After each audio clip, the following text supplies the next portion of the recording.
Hey guys, how y'all doing? So it looks like I am live and it is doing the thing. Hey guys, how y'all doing? Hey Carl. So it looks Okay, so sorry, there was like a redirection with all the technology stuff and I was afraid I got it all wrong. So now I think it's figured out again. So let's see. Yes. Okay, it's working. So, for those of you who are probably just getting on and you may not know me, my name is Sam Oser. I'm an independent journalist out of Houston. I've been working with Jordan for about a year, 2 years now. So let's get into it. So first things first, we're going to talk about the good news. We're going to talk about all the progressive wins that happened. Now, unfortunately, our guy out of Michigan did not win. El Sayed, he did not win, but, there's always a but. We did have some other progressive wins, so let's talk about that. Let's see. Sorry for the trippiness, but we're about to go over here. So, in a monumental upset, Wesley Bell unseated longtime St. Louis County Prosecutor Bob in Tuesday's Democratic Party. You know, it's amazing that his stunning defeat of 7-term county prosecutor was done with criminal justice reform platform, which includes devoting resources for treating addiction and mental health, ending mass incarceration, and focusing on serious crimes. Now, for those of you who don't know, Bob, that Wesley replaced, managed to see the Mike Brown video. He managed to see the Mike Brown video and did nothing about it. He didn't prosecute the cop who committed the murder. He did nothing. So, luckily in grassroots democracy and whatnot, he has been removed with this guy named Wesley Bell. And I'm really excited. I'm excited for St. Louis. I'm excited for the city of Ferguson. For those of you guys who may not know, last year when Jordan went to report over there, he got arrested during the Ferguson rallies and St. Louis rallies. It was just kind of amazing that, you know, a journalist got reported and he wasn't even doing anything wrong. So here we are. I'm making sure. Okay. Nothing good on the chat. So that's a progressive win. Next progressive win we're going to talk about is Rashida Tlaib for Congress. I probably didn't say her name right, but I'm hoping I did. So let's go over and look at her real quick. We must stop tax giveaways to rich corporations and developers while our schools are crumbling and people are losing their homes. This was in Michigan in the 13th. So, I mean, wow, it's like amazing how people want these sort of things. But before we continue on, let's talk about how the Wall Street Journal and other mainstream media is looking at this. Most candidates backed by Alexandria Ocasio-Cortez, Bernie Sanders, falter. The far left is losing. Candidates endorsed by Bernie Sanders and Alexandria Ocasio-Cortez suffered a string of defeats in primaries. So it really wasn't a string of defeats. There were a couple, I believe it was just 2 who didn't win. It was like 2 out of the 4, 5 that they endorsed. But it's important to remember and just keep in mind that even though the left is winning in the long run, like we've seen during Alexandria Cortez when she won her primary, there were 5 other progressive candidates that won in their primaries. across the board, across the United States, progressives are winning their Democratic primaries. And it's not fair or nice, for that matter, that mainstream media and corporate media is trying to gaslight us into believing different. This really, to me, because I'm a fucking nerd, goes back to Noam Chomsky's 5 filters of mass media. And if you haven't read that essay, there is a video. It's a little cartoon narrated by Amy Goodman. And it breaks down how mass media creates a, what was it called? What were they called? Manipulates consent from the public. And this is another one of those things. They're trying to make the working class believe that their ideas and virtues aren't going through, but they are. And CNN also said that Bernie's losing, and it's really curious about CNN. In one article, we'll see them put progressive in quotes, like, oh, this was the progressive candidate and this was the establishment candidate. But then for another candidate that they might prefer, they don't put progressive in quotes. It's almost as if progressive is a PR campaign. Man, and that's what's really been pissing me off about Democrats, is just that, they're like, oh no, progressives, holy water, no. And then now they're using the progressive brand as like some sort of badge of honor when they're not progressive. They're the most corporatist fucks I've ever seen in my life. But they're still parading around like they're progressive, so people, general public, like the perfect consumers, cannot discern between what's actually progressive and what's not progressive. I'm not gonna lie, before I really got into politics, I thought the Democrats represented me, and I bought into their PR campaign. And I know there's many others like me. My husband's the same way. He's slowly starting to see that he too is the perfect consumer, and they're just buying into this progressive branding that isn't real. But so, like, on one hand, mainstream media is doing like this juggling act where they're like, okay, this candidate over here is progressive, but they're actually our candidates, so whatever. But this one's progressive. This one, so regardless of some of the more notable losses, notably El Said in Michigan, we need to keep in mind that progressives are winning. And I'm really excited about the William one, because it's just so sweet. Like, Wesley, not William. Wesley Bell, unseated longtime St. Louis County prosecutor. And the reason why I find that to be such sweet, sweet justice is because this prosecutor named Bob looked at footage of Mike Brown being killed and did nothing about it. And with Wesley being elected, there's going to be change. And that's really comforting to know, right? I think it is. I'm going to hop over to the comments real quick to see how things are going. Manufacturing consent. Mike, yes, thank you. Soundbite culture. When Hillary called herself a progressive and then got Henry Kissinger's endorsement. I remember that. I remember when Hillary called herself a progressive. And what was really interesting locally was that all the establishment Democrats who were saying, progressives are the white Bernie bros. Oh, and that's another thing. Can we talk about the white Bernie bro stereotype and how it's being thoroughly debunked in these progressive wins? The first Muslim woman in Michigan's 13th district was elected. Well, in the primaries.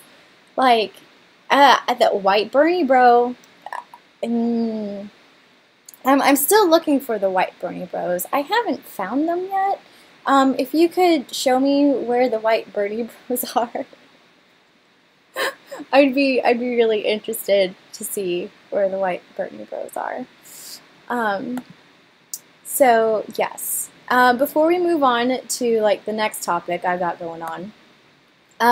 So for those of you just joining and you're like, where's Jordan? Jordan's hair isn't that long. Jordan looks like a girl. When did he get that pineapple tattoo? I'm Sam. I guess like one of his co-workers? I don't know. But I'm an independent journalist out of Houston, and I'm working with him to get Status Coup launched off the ground. And I'm really excited about Status Coup.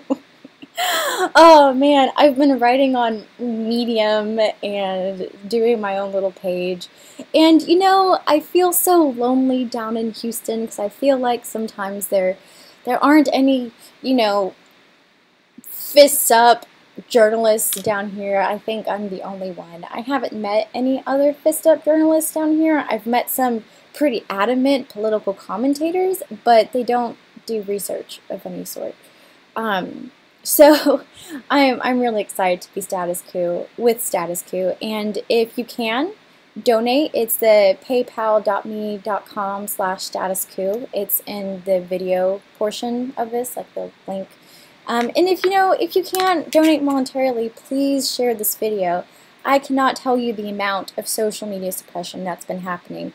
The amount of social media suppression I've been seeing just on Jordan's channel, on Jordan's Facebook, Twitter, and even on my end. Like, I don't even have as many followers as Jordan does.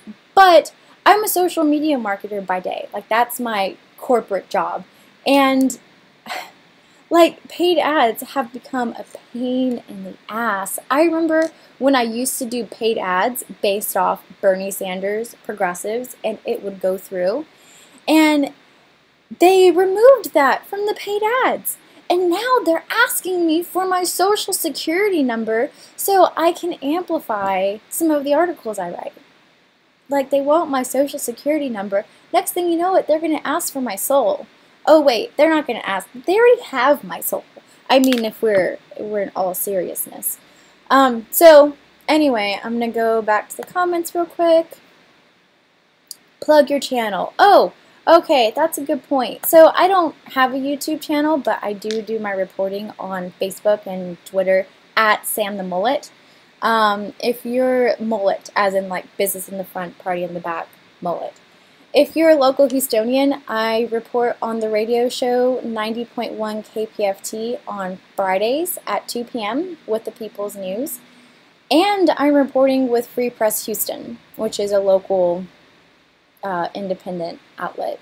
And they're not owned by any corporation. They're owned by one person, which is really nice. So, okay, on to the next topic. Progressive wins. We're really, really happy about that. Please do not let mainstream media gaslight you into self-doubt. I'm guilty of letting them do that to me. Have you ever felt victimized? Mean Girls reference. Alright, anyway, before I continue to be a total nerd, so this has been a fight in Texas for a while, and no one really saw this coming. It's these two laws that are being used to hold a democratic system hostage. So it's under HB 1842 and SB 1882. If you've seen some of my past videos on here, I've talked about charters and schools and all these terrible privatization stuff, you know, the Waltons having their fingers in schools and public education. Well, in Texas, if you don't privatize your school, your democratically elected board will get replaced by appointed managers. Let me explain how this works. I should probably show you the article. Hold on a second. Boop boop. Excuse the trippiness. Alright, see, I'm writing on Medium.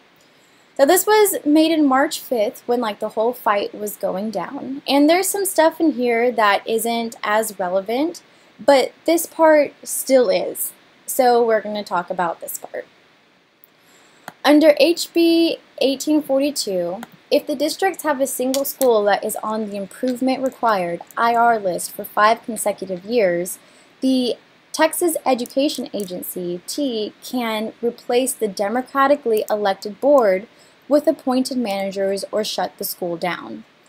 The escape hatch: use SB 1882 to partner IR5 schools with charters, surrendering governance of staff and curriculum, and T won't replace the democratically elected board with appointed managers. Now, it's all such bullshit, so I really have to clarify on what this means. The ultimatum: under HB 1842, improve your test scores or T will replace your democratically elected board with appointed managers or close the school permanently. Don't want to give up democracy? Under SB 1882, privatize your failing schools and T will leave your district's democratically elected board alone. The benefits, and this is how they sell people on. This is how the local paper and every pro-charter, pro-privatization hack has sold this on. The benefits of SB 1882 include 2 years off of accountability for the school district, still get ratings but not counted against the district, and the school gets extra money for the kids. These are short-term benefits that sound lovely for the price of long-term partnership / charter / privatization of a school. So they were really tricky how they did this.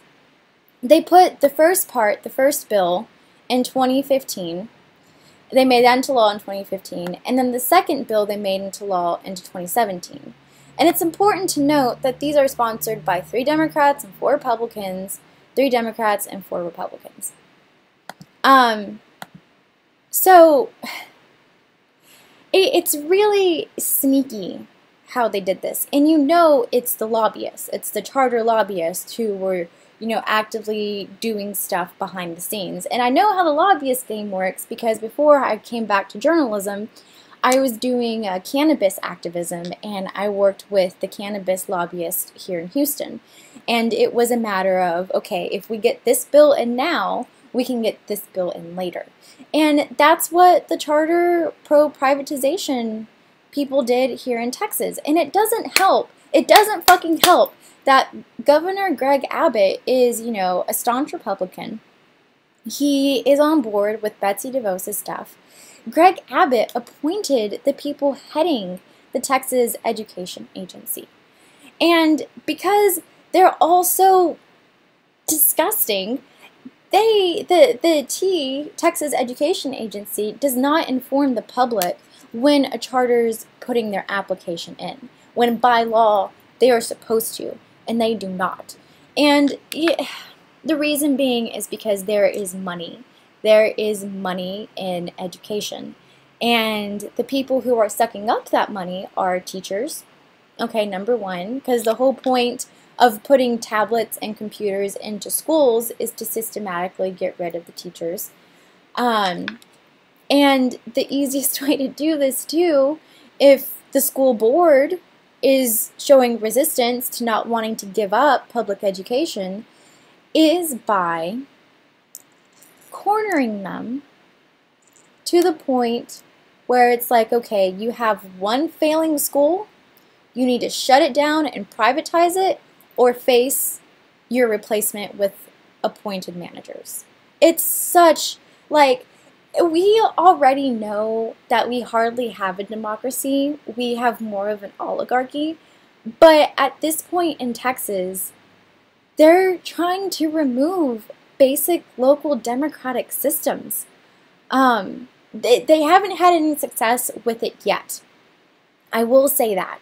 They almost had success with it in Waco, but the HISD parent advocates weren't having it. And now I just got to give a quick shout out to HISD parent advocates. They're the Houston Independent School District parent advocates. It's a group of parents, a small group, but a group no less, who fight the school board tooth and nail, and they fight the Texas Education Agency tooth and nail. They went to Waco when Waco was about to be taken over, and they were like, hell no! But not quite like that. It was a lot more, Robert's Rules sort of way. But that's what basically happened. And what's really scary is that Houston's one of the larger school districts in Texas. It's really big. And if the state replaces this democratically elected board with appointed managers in Houston, in one of the largest school districts in Texas, that's going to set the precedent. Other smaller school districts are going to be like, oh, fuck. And the shittiest thing?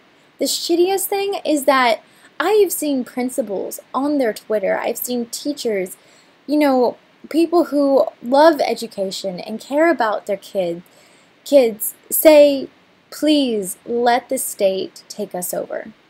Let the state take us over. And they don't really see it as a removal of democracy because the local school board is so corrupt and so entrenched with the developers that they need something different. They think they want something different. And I've called out a couple of them. I was like, hey, this principal thinks the removal of democracy. And then they delete their tweet. So, but anyway, I'm going to go back over to the chat real quick to make sure everything's okay. Oh, hey, Frank Fiamingo. I'm not going to say flamingo like Jordan did. Doing person about border issues. Yes, actually, Frank, if you go onto my Facebook page, I do have a couple of interviews with one in particular that's really good, and I hope to have him on by the end of the summer. Is a doctor, a professor out of University of St. Thomas. He wrote this book, it was his dissertation, about how both parties are dismantling public education. His dissertation is beautiful. I read it and annotated, and I do plan on having him back on as an interview, especially if HISD gets democratically replaced, which that looks like a really big potential. Border issues. Ooh, so border issues, that's going to be in my Houston updates section. I'm not quite there yet. I'm going to go through the comments, and if nothing else is happening, I'm going to get to the Houston updates. The Houston updates board. Oh, dude. Okay. So let's see. Keep it up. Plug your channel. Keep it up. Jordan get new glasses? Yes, he did get new glasses. Yes, this is Jordan's channel. He does have other reporters on here. Woodlands. Hey, Woodlands. How you doing? Woodlands is so pretty. I love the Woodlands, but their politics suck. Sorry, T-Bone. How long do you give a failing school to turn around its performance? Okay, so here's the thing. Your question about how long does a school get to turn around their performance. There was one school, okay, in particular. This is an example. I believe it was Hattie Mae Elementary School. I could be wrong. But they submitted their proposal to the T 5 times. Like, they have, I believe it was, no, Adobe, I do not want updates. They have, like a year to turn it around. They have to submit their proposal by the end of the school year, and then they have to implement it at the beginning of the new school year. And if it gets denied, they can put in more proposals. The thing is, these schools are submitting proposals to turn around. Like, it's not like they're not doing anything. They're submitting proposals to the Texas Education Agency saying, hey, this is our plan of action. This is what we want to do. And sometimes they ask for support, sometimes they don't. And the thing is, if they ask for support and it gets rejected, they come up with another proposal to be like, okay, you won't help us out, we're going to do this on our own. And they still get rejected. So that was when I first started learning about HISD, was when I saw HISD parent advocates just, I'm not going to say bitching, because it was very just, like, what they were saying was very just. They're like, you know, we've submitted this proposal 5 different times to Texas Education Agency, and they haven't approved it. You know why the Texas Education Agency won't approve proposals to fix schools? Because they don't actually want schools fixed. And the thing is, a lot of these schools, if you happen to look at any of my articles, they were in black and brown communities, the most systemically disadvantaged communities of Houston. They happen to be in areas of Houston where the property values are skyrocketing through the roof, right? So instead of, like, I don't know, putting programs back into those schools that they took away, or picking up the garbage, they don't even pick up the garbage in some of these communities. They just let it rot and fester. They're systematically trying to push out black and brown people. Most importantly, and you know, classism and racism goes hand in hand to a certain extent, because if you notice, a large amount of the poor people are black and brown people. It's not to say if you look at, you know, Virginia and some of the coal counties, you're not going to see white people who are incredibly poor, because there are. But in Houston, like these inner cities, to be poor is to be black. And they're trying to push these people out to get their properties. And it's corporate tentacles, I swear it's corporate tentacles. I haven't really connected how this tentacle connects to that tentacle yet, but the developers and charters, gentrification, those all are interconnected. Can you talk HISD public corruption? You can go through some of my, I think I did one video, the Waltons. I talked about the Waltons having their hands in HISD board. You can follow up on that video, and also my articles, medium.com/@SamOser. I call out Houston Chronicle for being propaganda pieces of shit when it comes to school propaganda. I mean, school privatization. Truly, like, the way they talk about school privatization, it's like, oh, this is going to happen. They don't talk about it being a systemic removal of democracy. They're like, oh, you'll have 2 years off accountability. It'll be fine.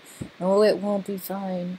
So that's the only reason why, well, the reason why I'm not going to go too much into it now, because a lot has happened since, like, all of that. So I'm going to go into the other Houston updates. Hard to make assistance. Yes, it's true. Okay.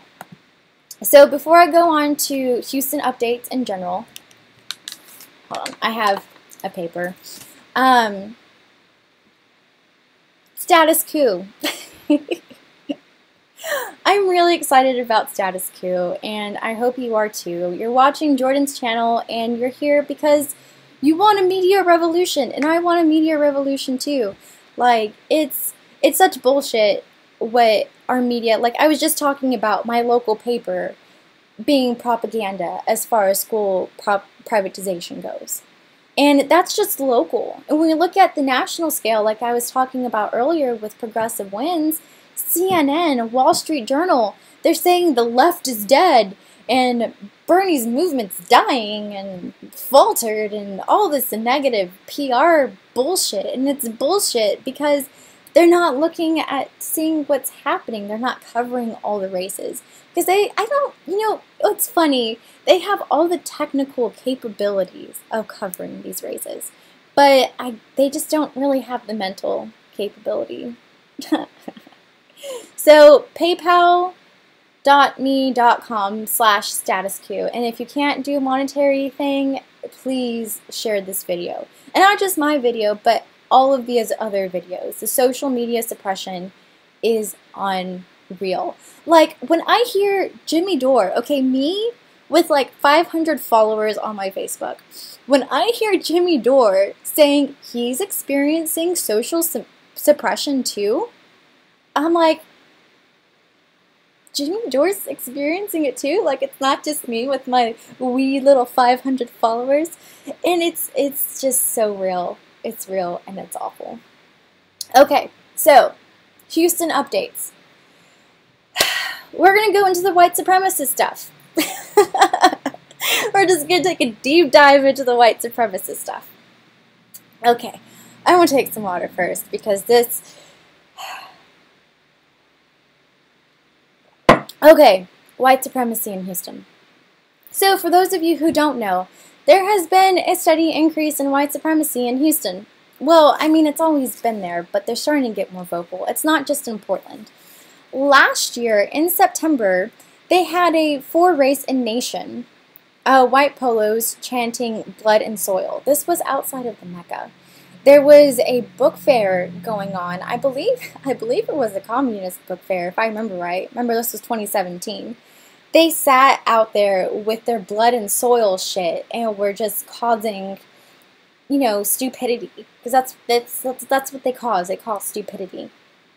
So that was last year, and since last year, every time I go into Houston, I find white supremacist stickers. I found one by White Oak Music Hall, which we're about to talk to. There's also "It's Okay to Be White" signs. Like, this was passed out in a concert that I went to, which I'm about to talk about. But these "It's Okay to Be White" signs were found in late July. And like, I had been seeing some even earlier than that. There's a lot of white supremacist stickers. But anyway, it's just so surreal, you know? Like, I'm not gonna lie to you, I'm 25. I'm on the cusp between millennial and Gen Z.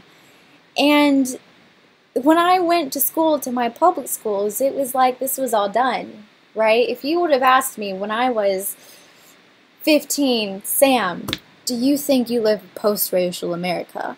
I would have been like, yeah, we do, you know. So, but anyway, a couple of weeks ago, there's a music venue in Houston called White Oak Music Hall. And there's a lot of white supremacist stickers around there. But a couple of weeks ago, at a punk concert, no less, some white supremacists actually showed up in their, like, fucking, you know, patches and shit.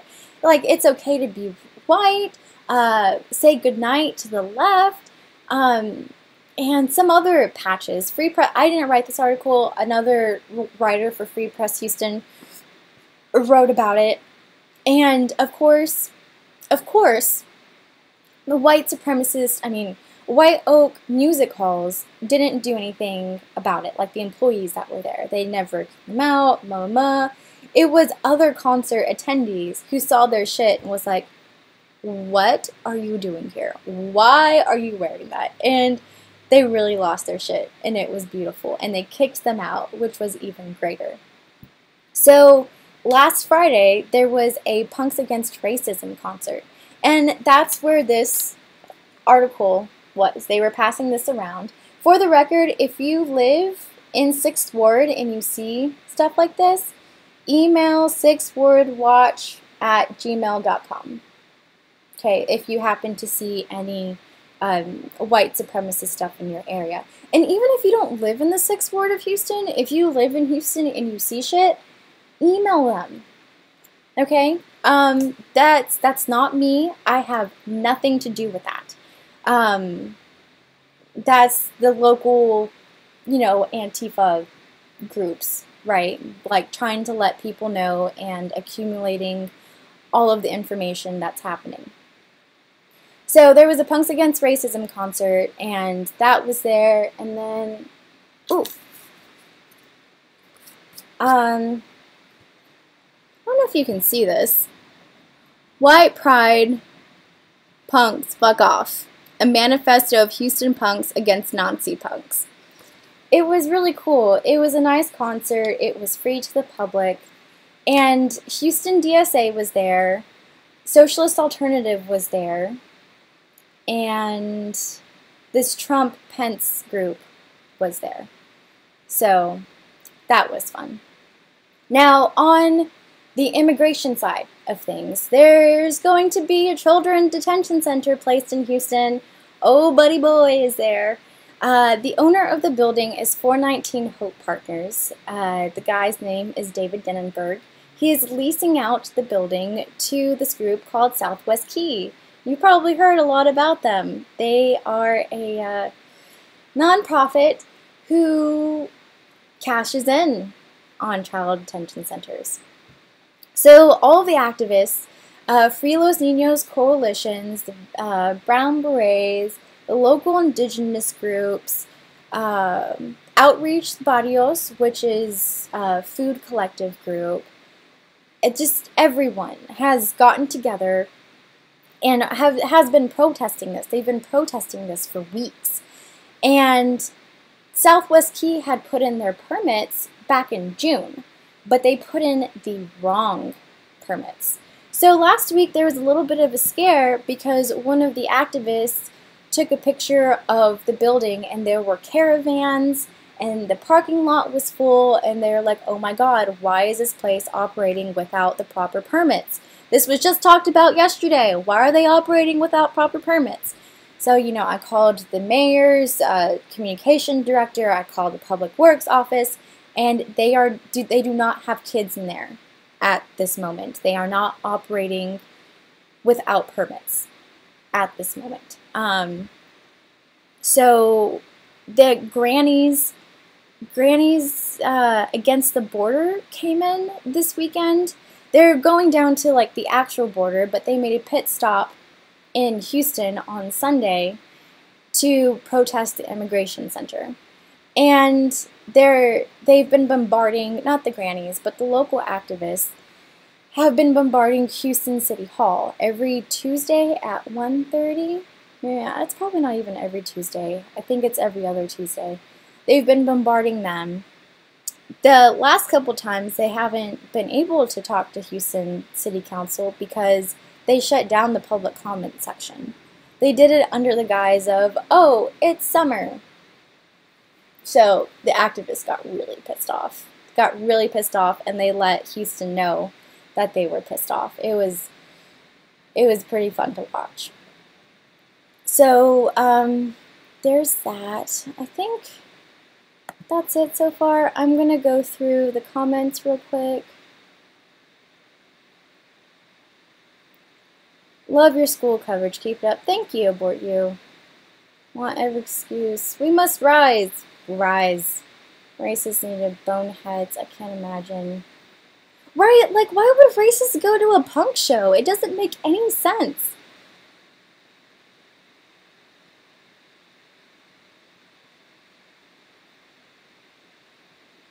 Yes. Okay. So that was an update. I'm trying to think. Oh, teacher pay cuts in Houston. So going back to the school stuff real quick. Teachers are not getting the pay that they need in Houston. I mean, of course they're not. Nobody ever does. No teachers ever get the pay cuts they need. But I hate saying that, but gosh, isn't it not the truth? There is room in the budget for the teachers to get a pay raise. There's this thing called fallout, and it's due to attrition. Attrition is where teachers who leave the district leave money in the budget, right? So if a 55,000 teacher leaves a school district, right, like that's how much they make a year, a younger one that doesn't have as much experience would come in at 52,000.